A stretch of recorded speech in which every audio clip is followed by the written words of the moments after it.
अगर आप इजाज़त दें तो मैं अपने साथियों से मिल लूं, गंगू ने कहा। अगले दिन जहाज़ एक टापू के किनारे लंगरअंदाज हुए। ज़ुबैर गंगू को साथ लेकर दिलीप सिंह के जहाज़ पर चला गया। गंगू ने अपने साथियों के सामने सिंधी ज़बान में एक मुख्तसर तकरीर की। रहाई का सुनकर कैदियों के चेहरे खुशी से चमक उठे, लेकिन जब गंगू ने यह बताया कि वो लूट मार से तौबा करने के बाद हमेशा के लिए इनका साथ छोड़ चुका है, तो बाज़ों की खुशी गम में तब्दील हो गई। गंगू ने एक के बाद सबसे कस्में ली, लेकिन 3 आदमी, जिनमें से एक वो भी था जिसके आधे सर, दाढ़ी और मूंछों पर दिलीप सिंह के साथी अपने अस्त्रों की आजमाइश कर चुके थे, हैरान होकर एक दूसरे की तरफ देख रहे थे।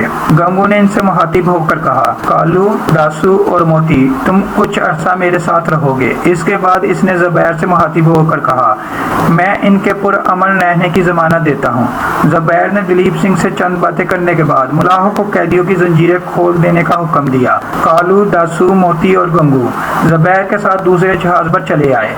दासू का अजीबोगरीब हुलिया देखकर तमाम अरब इसके इर्द गिर्द जमा हो गए। अली ने एक बेअख्तियार कहका लगाया और औरतों तक ये खबर पहुंचाने के लिए भागा, और जब वापस आया तो इसके साथ हाशिम के अलावा चंद और बच्चे भी थे। तमाम लोग हैरान होकर इसे देखने लगे।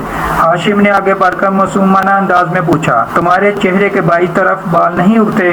तमाम अरब हंस पड़े। अली का कहकर सबसे बुलंद था। गंगू ने हंसते हुए हाशिम को गोद में उठा लिया। शाम के वक्त खालिद ने ज़ुबैर से कहा, नहीद का ख्याल है कि गंगू को अब्बा जान के जहाज़ का ज़रूर इल्म होगा। वह बज़ाते खुद गंगू से चंद सवालात पूछने पर असरार कर रही है। ज़ुबैर ने जवाब दिया, मेरे ख्याल में हमें गंगू की बातों पर इतबार करना चाहिए। खालिद ने कहा, लेकिन नहीद ये कहती है अगर इसे इल्म ना भी हुआ तो भी वो पता लगाने में हमारी मदद कर सकता है। कल इन्हें कोई ख्वाब में नजर आया था और वो ये कहती है कि अब्बा जान जिंदा हैं। पूछने में कोई हर्ज नहीं। बेहतर ये होगा कि वो गंगू पर कोई शक व शुबा जाहिर ना करे। जाओ अपनी बहन को ले आओ, मैं गंगू को बुलाता हूँ। दिलीप सिंह ने गंगू को बुला लिया और नहीद के साथ माया देवी भी आ गई। नहीद के चेहरे पर एक स्याह नकाब था। इसने माया देवी के कान में कुछ कहा और माया देवी के इस बात में सर हिलाने पर अपना हार उतार कर इसके हाथ में दे दिया। माया देवी ने हार गंगू को पेश करते हुए कहा, आपने चंद दिन कबल इनके बाप के जहाज का जिक्र किया था। अगर आप इनके बाप का पता लगा सकें तो ये आपका इनाम है। गंगू ने रंजो नदामत से आबदीदा होकर खालिद और ज़ुबैर की तरफ देखा और फिर नहीद से मुखातिब होकर कहा, बेटी मैं इतना गिरा हुआ ना था। नहीद ने इसके आंसुओं से मुतासर होकर कहा, आपको गलत फहमी हुई है। मुझे आप पर शक नहीं, मैं सिर्फ ये चाहती हूँ कि आप हमारी मदद करें। इसके लिए मुझे हार देने की ज़रूरत ना थी। मैं ज़ुबैर के एहसान का बदला नहीं उतार सकता। अगर कोई लुटेरा इस जहाज़ को लूटता तो मुझे ज़रूर मालूम हो जाता, लेकिन मुझे शक है कि वो जहाज़ दीपल की बंदरगाह के आसपास शहर के हाकिम ने लूटा है। नहीद ने कहा, मेरा दिल गवाही देता है कि मेरा बाप जिंदा है। गंगू ने जवाब दिया, अगर वो जिंदा है तो सिंध के किसी ऐसे कैदखाने में होगा जहाँ से लोग मौत से पहले बाहर नहीं निकलते, लेकिन मैं इसका सुराग लगाने की जिम्मेदारी लेता हूँ। अगर उनका पता मिल गया तो मैं मकरान के हाकिम के पास इत्तला भेज दूंगा। ये कहकर वो ज़ुबैर से मुखातिब हुआ, आप मुझे दीपल के आसपास उतार दें और जयराम अगर मेरी मदद करे तो मैं बहुत जल्द इनका पता लगा सकूंगा। माया देवी ने कहा, मैं अपने भाई की तरफ से तुम्हारी मदद का वादा करती हूँ। दीपल का हाकिम इनका दोस्त है और वो इनसे कोई बात नहीं छुपाएगा। गंगू ने कहा, हाकिम किसी के दोस्त नहीं होते और दीपल के हाकिम को तो मैं अच्छी तरह जानता हूँ। ये कहकर वो ज़ुबैर से मुखातिब हुआ, आप दीपल की बंदरगाह पर ठहरने का इरादा रखते हैं? ज़ुबैर ने जवाब दिया, मेरा तो इरादा ना था, लेकिन जयराम के मजबूर करने पर मैं 1-2 दिन ठहरने का इरादा कर चुका हूँ। गंगू ने कुछ सोच कर जवाब दिया, मुझे मालूम नहीं कि सिंध के राजा और दीपल के हाकिम पर जयराम का कितना असर है, वरना मैं आपको सिंध के साहिल पर उतरने का मशवरा ना देता। ज़ुबैर ने जवाब दिया, हमारे साथ सिंध वालों के ताल्लुकात इस कदर बुरे नहीं। पिछले दिनों अबुल हसन के मतलब पूछने के लिए वालिय मुकरान वहाँ गया था। राजा इसके साथ गरूर से जरूर पेश आया, लेकिन इस पर दस्त राजी नहीं की। गंगू ने जवाब दिया, इसका जहाज खाली होगा, लेकिन आपके जहाज पर हाथी हैं और वो अपनी फौजी ताकत बढ़ाने के लिए हाथियों की ज़रूरत महसूस करता है। इसके अलावा आपके साथ औरतें हैं जिनके लिए इसके दिल में कोई इज्जत नहीं। गंगू, कालू, दासू और मोती के अलावा बाकी तमाम कैदी दीपल से चंद कोस दूर एक गैर आबाद मकाम पर उतार दिए गए। गंगू अबुल हसन का सुराग लगाने का बेड़ा उठा चुका था, इसलिए इसने एक गुजराती ताजर के बेस में अपने बाकी साथियों के हमरा दीपल की बंदरगाह पर उतरने का फैसला किया। जयराम इस मुहिम में गंगू की मदद करने का वादा कर चुका था, ताहम इसने जुबैर को बार बार ये यकीन दिलाने की कोशिश की थी कि हुकूमत सिंध ऐसा नहीं कर सकती। अगर अबुल हसन का जहाज दीपल के आसपास लूटा गया है तो दीपल के हाकिम और राजा को यकीनन इसकी खबर नहीं होगी। जुबैर ने जवाब दिया, मुझे खुद ये शुबा नहीं, लेकिन मैं नहीद के शुबहात दूर करना चाहता हूँ। शाम से कुछ देर पहले ये जहाज दीपल की बंदरगाह पर लंगर अंदाज हुए। माया देवी ने तमाम अरब औरतों को अपने घर ले जाने पर इसरार किया। जयराम ने तमाम मुलाहों को दावत दी, लेकिन गंगू ने दिलीप सिंह के कान में कुछ कहा और इसने जयराम को मशवरा दिया कि आप कई माह के बाद दीपल वापस जा रहे हैं। मुमकिन है आपकी जाए क़याम पर किसी और का कब्जा हो, और ये भी मुमकिन है कि दीपल का हकम इन्हें शहर में जाने की इजाज़त देने में कोई उज़र पेश करे। जयराम ने जवाब दिया, इससे क्या उज़र हो सकता है, वो खुद आपका मेज़बान बनने पर इसरार करेगा। अगर आप मेरी मदद ना करते तो काठियावाड़ के बेशकीमत तोहफ़े राजा के पास ना पहुँच सकते। अब तो राजा पर भी आपका हक है। जुबैर ने जवाब दिया, आप शहर के गवर्नर से मिल लाएं, फिर हमें आपके साथ चलने में कोई एतराज़ ना होगा।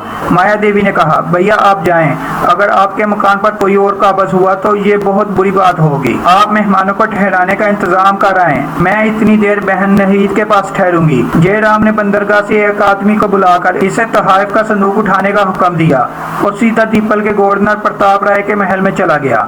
प्रताप राय काठियावाड़ के तोहफ़े के जिक्र के सिवा इसकी बाकी बातें बेतवज्जी से सुनी, लेकिन जब इसने ये बताया इसे डाकुओं से बचाकर यहाँ पहुँचाने वाले सरा नदीब के जहाज हैं, तो इसने चौंक कर सवाल किया, क्या ये जहाज वही तो नहीं जिन पर सरा नदीब के राजा ने अरबों को हाथी भेजे हैं? हाँ, लेकिन आपको ये कैसे मालूम हुआ?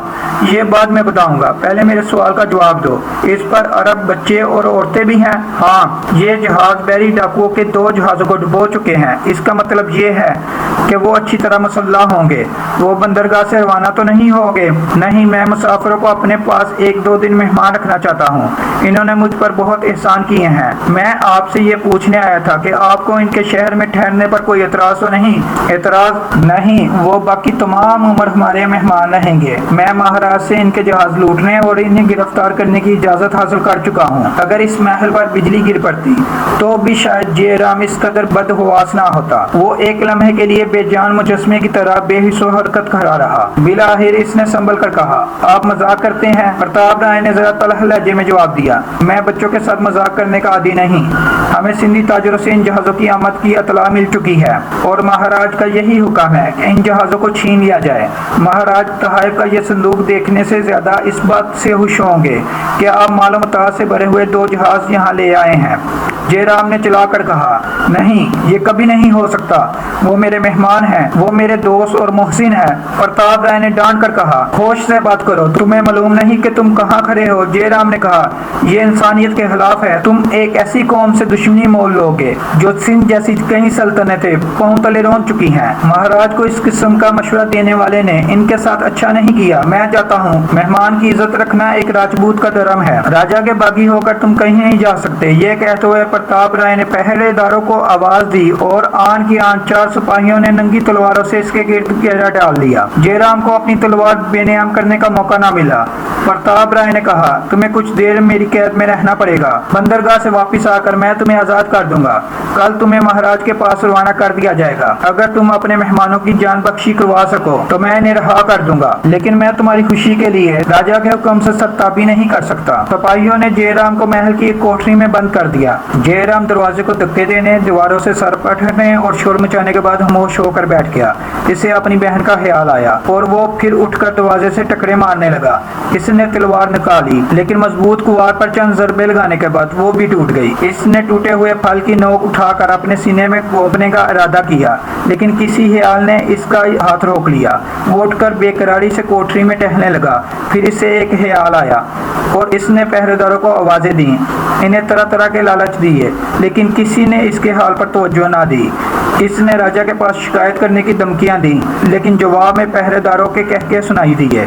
जयराम के शहर जाने से कुछ देर बाद गंगू और उसके 3 साथी शाम के वक्त जुबैर से रुखसत होकर शहर की तरफ रवाना हुए। शहर में दाखिल होते ही इन्हें 15-20 सवार और इनके पीछे करीबन 150 पैदल सवाई बंदरगाह का रुख करते हुए दिखाई दिए। गंगू का माथा ठनका और अपने साथियों के हमरा एक तरफ हटकर खड़ा हो गया। सवार और पैदल गुजर गए तो गंगू ने अपने साथियों से कहा, शहर का सरदार मुसल्लह सिपाही लेकर बंदरगाह की तरफ जा रहा है। इनकी रफ्तार से ये जाहिर होता है कि इनकी नीयत ठीक नहीं, हमें वापस चलना चाहिए। कालू ने कहा, अगर वो वाकई किसी बुरी नीयत से जा रहे हैं तो हम लौट कर क्या कर सकते हैं? इन्हें तो जहाजों के लंगर उठाने और बांध खोलने का मौका भी नहीं मिलेगा। हमें अपनी फिक्र करनी चाहिए। गंगू ने कहा, अगर तुम मेरा साथ छोड़ना चाहते हो तो तुम्हारी मर्जी, लेकिन मैं जरूर जाऊंगा। और दासू मोती, तुम भी अगर चाहो तो जा सकते हो। इन दोनों ने यक जुबान होकर कहा, नहीं, हम तुम्हारे साथ हैं। कालू नदाम सा होकर बोला, मैं भी आपके साथ हूँ, लेकिन हम क्या कर सकते हैं? गंगू ने जवाब दिया, वहाँ पहुँच कर देखेंगे। मोती ने कहा, मालूम होता है कि जयराम ने अपने मोहसिनों को धोखा दिया है। गंगू ने जवाब दिया, हो सकता है, लेकिन इसकी नीयत बुरी होती तो वो अपनी बहन को वहाँ क्यों छोड़ जाता? दासू ने कहा, यह समझना मुश्किल नहीं, वो अपनी बहन को इसलिए इनके पास छोड़ गया था कि वो इसके जाने के बाद बंदरगाह ठहरने का इरादा तब्दील ना कर दें। मेरा ख्याल है कि वो लड़की भी इस साजिश में शरीक है। देखने में वो कितनी बोली बाली और जहाज पर इस अरब लड़की को अपनी बहन कहा करती थी। गंगू ने कहा, और जयराम हालत को छोटा भाई कहा करता था, और जब जुबैर बीमार था वो दिन रात इसके पास बैठा रहता था। झूठा मुकार, दगाबाज, काश वो मेरे हाथ पड़ जाए, लेकिन वो लड़की कालू वो हमारे हाथ से ना जाए। इसे पकड़कर हम बहुत से काम निकलवा सकते हैं। चलो जल्दी करो, ये बातों का वक्त नहीं। गंगू और इसके साथी पूरी रफ्तार से बंदरगाह की तरफ भागने लगे। अरब मुल्ला जहाज पर नमाज मगरिब अदा करने के बाद दुआ कर रहे थे कि दिलीप सिंह ने अपने जहाज से इनके जहाज पर पहुंचकर इन्हें बंदरगाह की तरफ मुतवज्जो किया। जुबैर और इसके साथी साहिल पर मुसल्लह सिपाही देकर बहुत परेशान हुए। 4 आदमी एक कश्ती में सवार होकर जहाज पर पहुंचे और इनमें से एक ने सिंधी जुबान में कहा, दीपल के हाकिम सरदार प्रताप राय आप लोगों को खुशामदीद कहते हैं, इन जहाजों के अफसरों से मिलना चाहते हैं। दिलीप सिंह ने प्रताप राय के प्याम रसा से पूछा, लेकिन जयराम कहाँ है? इसने जवाब दिया, वो महाराज प्रताप राय से मिलकर आप लोगों की दावत का इंतजाम करने के लिए अपनी क़यामगाह पर चले गए हैं। महाराज आपके इस्तकबाल के लिए आए हैं। दिलीप सिंह ने जुबैर से अरबी में कहा, यह जरूर कोई फरेब है, लेकिन हमारे लिए जाने के सिवा कोई चारा नहीं। जुबैर ने जवाब दिया, मैं खुद हैरान हूँ कि दीपल का हाकिम इतने सिपाही साथ लेकर क्यों आया है, लेकिन मुझे जयराम से फरेब की तवक्को नहीं। इसकी बहन इस जहाज पर है। एलची ने फिर पूछा, मैं महाराज के पास क्या जवाब ले जाऊं? जुबैर ने कहा, हम तुम्हारे साथ चलते हैं। जुबैर और दिलीप सिंह कश्ती में सवार होकर साहिल पर पहुंचे। दिलीप सिंह प्रताप राय के सामने झुककर अदाब बुझा लाया, लेकिन जुबैर की गर्दन में हम न आया। प्रताप राय ने कहा, तुम अरब के बशिंदे हो, तुम में से किसी को बरों का अदाब करना नहीं आता? दिलीप सिंह ने जवाब दिया, इनके मजहब में इंसान के आगे झुकना पाप है। प्रताप राय ने जवाब दिया, हमारे पास रहकर इसे इंसानों के सामने झुकना भी आ जाएगा। दिलीप सिंह ने पूछा, आपका मतलब? प्रताप राय ने जवाब दिया, कुछ नहीं, तुम्हारे जहाजों पर क्या है? दिलीप सिंह ने कहा, जयराम ने आपको सब कुछ बता दिया होगा, आप हमसे क्यों पूछते हैं? जयराम ने जो कुछ बताया है अगर वो सही है तो जहाज यहाँ से नहीं जा सकते। वो क्यों? ये राजा का हुक्म है। दिलीप सिंह ने चारों तरफ देखा। जुबैर और इसके गिर्द मुसल्लह सिपाहियों का घेरा तंग हो चुका था। इसने अरबी जुबान में जुबैर को सूरत हाल से आगाह किया और जुबैर के समझाने पर वो प्रताप राय से मुखातिब हुआ। ये सिंध के नादर मुलाहों की कश्तियां नहीं जिन पर आप दस्तदराजी कर सकें, ये अरबों के जहाज हैं। इन पर इस कौम की बेटियां सवार हैं जो सरकशों और बागियों के मुकाबले में आंधी की तरह उठती हैं और बादल की तरह छा जाती हैं, जो आसमान से बिजलियां गिरती देखकर नहीं डरते। प्रताप राय ने गजबनाक होकर तलवार निकाल ली। दलीप सिंह और जुबैर ने तलवारें खींचने की कोशिश की, लेकिन कई नंगी तलवारें और चमकते हुए नेज़ों ने इनके हाथ रोक लिए। प्रताप राय ने कहा, तुम सिंधी मालूम होते हो, लेकिन तुम्हारी रगों में किसी बुज़दिल किरदार और कमीने का खून है। दलीप सिंह ने जवाब दिया, दुनिया में सबसे बड़ी गिरदारी और कमीनगी अपने मेहमान को धोखा देना है, और मुझे ये कहने में बाग नहीं कि तुम दिलीप सिंह का फिक्रा पूरा ना हुआ था कि प्रताप राय की तलवार की नोक इसके सीने में उतर गई और वो जमीन पर गिर पड़ा। जुबैर ने झुककर इसे हाथों का सहारा दिया। इसने एक झुरझुरी लेकर जुबैर की तरफ देखा और कहा, जुबैर, तुम्हारे साथ मेरा सफर खत्म हुआ। मैं दिल पर एक भारी बोझ लेकर जा रहा हूँ। मैं जहालत की गोद में पला। अबुल हसन ने मुझे इंसान बनाया और तुमने मेरे दिल में इस्लाम के लिए एक तरफ पैदा की। लेकिन मालूम नहीं कि अब तक मैं क्यों अपने ज़मीर की आवाज़ बुलंद करने से झिझक कर रहा। मैं लोगों की नज़रों से छुप छुप कर नमाजें अदा कर चुका हूँ, रोज़े रख चुका हूँ, लेकिन अपने मुसलमान होने का ऐलान करने से झिझकता रहा। अब मैं इरादा कर रहा था कि बसरा पहुँचकर मुसलमान होने का ऐलान करूँ, लेकिन खुदा को यह मंजूर ना था। मुझे नहीद का अफसोस है। खुदा इसे बेरहम दुश्मन के हाथों से बचाए। मेरे दोस्त, मुझे भूल ना जाना, मेरे लिए दुआ करना। दिलीप सिंह ने फिर एक झुरझुरी लेकर आंखें बंद कर लीं। चंद बार कलमा तौहीद दोहराया। इसकी आवाज़ हफीफ और मदम हो गई। होंठ कँपाए पीछे और एक दूसरे से अलहदा हो गए। बसरा के मुसाफिर की पथराई हुई आंखें किसी ऐसी मंजिल को देख रही थी जिसके मुसाफिर वापस नहीं आते। दिलीप सिंह अब्दी नींद की गोद में जा चुका था। जुबैर ने इन्ना लिल्लाहि व इन्ना इलैहि राजिऊन कहा और दिलीप सिंह का सर जमीन पर रखकर हकारा से प्रताप राय की तरफ देखने लगा। सिपाही कश्तियों पर सवार होकर तीर बरसाते हुए जहाजों का रुख कर रहे थे और जहाजों से तीरों का जवाब तीरों में आ रहा था। जुबैर के लिए फरार की तमाम राहें बंद थीं। प्रताप राय के इशारे से 8-10 सिपाही इस पर टूट पड़े और रस्सियों से इसे जकड़ कर जमीन पर डाल दिया। जुबैर हसरत से अपने जहाजों की तरफ देख रहा था। जहाज पर नहीद के अलावा दूसरी अरब औरतें भी मर्दों के शाना बिशाना लड़ रही थीं। हाशिम देर तक दूसरे बच्चों के साथ एक कोने में छुप कर बैठ ना सका और वो ऊपर आकर हालत के करीब खड़ा हो गया और पूछने लगा, हमें कितनी बार बहरी डाकुओं से मुकाबला करना पड़ेगा? खालिद ने कमान में तीर चढ़ाते हुए मुड़कर देखा। हाशिम के करीब खड़ी माया देवी हैरान परेशान खड़ी थी। इसने कहा, माया देवी, तुम हाशिम को नीचे ले जाओ।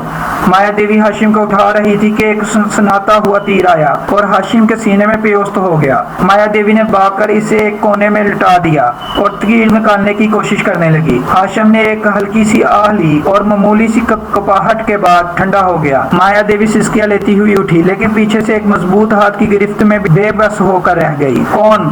गंगू। इसने चांद की धीमी रोशनी में आंखें फाड़ कर देखते हुए पूछा। हाँ, मैं हूँ। कालू, उठा लो इसे, अगर शोर मचाए तो गला काट देना। कालू माया देवी को उठाकर जहाज की पिछली तरफ रस्सी की एक सीढ़ी से उतरकर एक कश्ती पर सवार हो गया।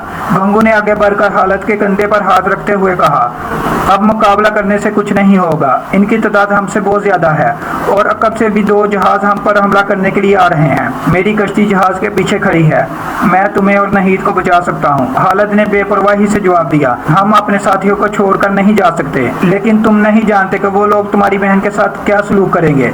लेकिन मैं जहाज की तमाम औरतों को अपनी बहनें समझता हूँ। अब जयराम की दगाबाजी से मुझे किसी पर इत्मीनान नहीं रहा। एक तीर नहीद को लगा और वो पसली पर हाथ रखकर बैठ गई। खालिद ने आगे बढ़कर इसे उठाने की कोशिश की, लेकिन इसने कहा, मैं ठीक हूँ खालिद, तुम मेरी फिक्र ना करो। खालिद ने इसके सरार के बावजूद इसे उठाकर हाशिम के करीब बैठा दिया। हाशिम की लाश देखकर नहीद को अपना जख्म भूल गया। इसने हाशिम को झंझोरा, आवाजें दी और इंतहाई करब की हालत में बोली, हाशिम, तुम ऊपर क्यों आए? गंगू ने बेखबरी की हालत में नहीद की पसली से तीर निकाल कर फेंक दिया और दासू से कहा, इसे उठा लो। दासू नहीद को उठाने के लिए झुका, लेकिन खालिद ने आगे बढ़कर इसे पीछे धकेल दिया और कहा, तुम जयराम और ये सिपाही मुख्तलिफ रास्तों से आए थे, लेकिन तुम सबका मकसद एक है। जाओ, हम तुम्हें एक दफा माफ कर चुके हैं। गंगू ने कहा, बेटा, अगर बातों के लिए वक्त होता तो मैं तुम्हारा शक दूर करने की कोशिश करता, लेकिन हम पर दुश्मन का घेरा तंग हो रहा है और अगर हमने चंद और लम्हा ज़ाया कर दिए तो भागने के तमाम रास्ते बंद हो जाएंगे। अफसोस, मैं तुम्हें सोचने की मोहलत भी नहीं दे सकता। बेटी, मुझे माफ करना। ये कहते हुए गंगू ने अचानक एक छोटा सा डंडा हालत के सर पर दे मारा। हालत लड़खड़ाया, लेकिन गंगू ने उठाकर इसे कंधे पर रख लिया। दासू ने नहीद को उठा लिया और गंगू ने मोती से कहा, तुम ये कमाने उठा लो, ये हमें काम देंगी। हमलावर तलवारें लिए जहाजों पर सवार हो रहे थे और तीरों की लड़ाई तलवारों की लड़ाई में तब्दील हो चुकी थी। इस हंगामे में किसी को नहीद, खालिद और माया देवी के अगवा किए जाने का पता न चला। जब तक ये लोग कश्ती पर सवार हुए, चंद कश्तियां कब से भी जहाजों के करीब पहुंच चुकी थीं। गंगू और इसके साथियों ने सिंधी जुबान में हा हू करके हमलावरों को शक न होने दिया और बचते बचाते जहाजों से एक तरफ निकल गए। गंगू के कहने पर माया देवी ने अपना दुपट्टा फाड़ कर नहीद के जख्म पर पट्टी बांध दी। हालत को अपने साथ देकर अब इसे ये भी ख्याल न था कि वो कहाँ जा रही है। गंगू पानी से कपड़ा भिगो कर हालत के माथे पर रख रहा था और माया देवी को वो शख्स जो चंद लम्हे पेशतर एक बदतरीन दुश्मन की सूरत में नमूदार हुआ था एक गमसार नजर आ रहा था। कश्ती खतरे की हद से दूर आ चुकी थी और माया गंगू से हम कलाम न होने का इरादा करने के बावजूद बार बार ये पूछ रही थी, इसे ज्यादा चोट तो नहीं आई? ये कैसे बेहोश हुआ? नहीद इंतहाई रंजो मलाल की वजह से किसी से हम कलाम ना हुई। वो तशवीश की हालत में अपने भाई की तरफ देखती और जब गंगू ये कहता, बेटी तुम फिक्र ना करो, तुम्हारे भाई को अभी होश आ जाएगा, मैं तुम्हारा दुश्मन नहीं, मैं समुंदर के देवता की कसम खाता हूँ, तो नहीद खून के घूंट पीकर रह जाती। फिर वो माया देवी से मुखातिब हुआ, माया तुम एक राजपूत लड़की हो, राजपूत झूठी कस्में नहीं खाते। मैं तुमसे पूछता हूँ, क्या तुम्हें ये शक था कि तुम्हारा भाई इन लोगों को धोखा देगा? नहीं नहीं, मेरा भाई ऐसा नहीं, मैं भगवान की कसम खाती हूँ। गंगू ने कहा, अगर ये साबित हो गया तो मैं कुएं में छलांग लगा दूंगी, आग में जल जाऊंगी, अपना गला अपने हाथों से घोट लूंगी। भगवान के लिए ऐसा ना कहो। माया देवी की हिचकियों ने नहीद को मुतासर किया और इसने कहा, माया देवी तुम इन बातों की परवाह ना करो, मुझे तुम पर यकीन है, और अगर तुम्हारे भाई ने हमारे साथ धोखा भी किया है तो इसमें तुम्हारा कोई कसूर नहीं। मैं फिर कहती हूँ, मेरा भाई ऐसा नहीं, इसकी रगों में एक राजपूत का खून है, वो इस कदर एहसान फरामोश नहीं हो सकता। नहीद ने कहा, इस वक्त हमारा दुश्मन वो है जिसने हमें जबरदस्ती जहाज से उतारा और हमें किसी नामालूम जगह पर ले जा रहा है। गंगू ने कहा, बेटी काश मैं तमाम बच्चों और औरतों को अपने साथ ला सकता, लेकिन इस कश्ती पर सिर्फ इतनी सवारियों की जगह थी। तुम नौजवान हो और मैं तुम्हें एक बेरहम दुश्मन के हाथों से बचाना चाहता हूँ, और माया देवी तुम शायद बाकी सबको बचा सको। मैं तुम्हारी आज़ादी के बदले बाकी तमाम लोगों को आज़ाद कराना चाहता हूँ। खालिद ने होश में आकर आंखें खोली और हैरान होकर सबकी तरफ देखने लगा। गुज़िश्ता वाक़या याद आते ही वो उठकर बैठ गया और दुखते सर पर हाथ रखते हुए बोला, हमारा जहाज कहाँ है? हम कहाँ जा रहे हैं? गंगू जालिम दगाबाज फ्रेबी, तुमने हमारे साथ ये सलूक किया, वो क्या कहेंगे? तुम हमें कहाँ ले जा रहे हो? गंगू ने ठंडे दिल से जवाब दिया, हालत ये मेरी उम्र में पहला मौका है कि मुझे किसी की गाली पर गुस्सा नहीं आया। तुम मुझे जो जी में आए कहो, लेकिन मैं बुरा नहीं मानूंगा। मैं सिर्फ माया को लेने आया था, लेकिन तुम्हारी बहन को जख्मी देखकर ये गवारा ना कर सका कि इसे दुश्मन के रहमत छोड़ दूं।